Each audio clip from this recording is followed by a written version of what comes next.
아니야.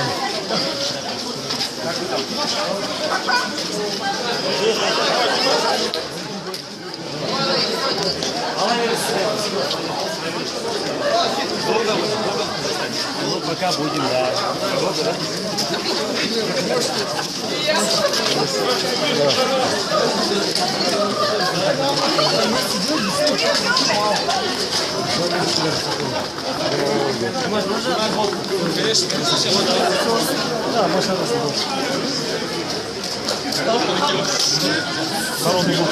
Бір-екі ауыз сөзің керек еді былай деймін.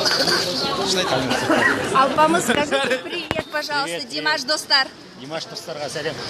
Шын мәнінде бірінші Қазақстанда құрылған үлкен фан-клуб.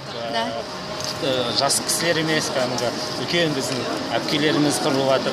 Қытайда Димаш Sisters болса, мына жақта Димаш достар, сондықтан сіздерге үлкен рахмет. Рахмет сізге.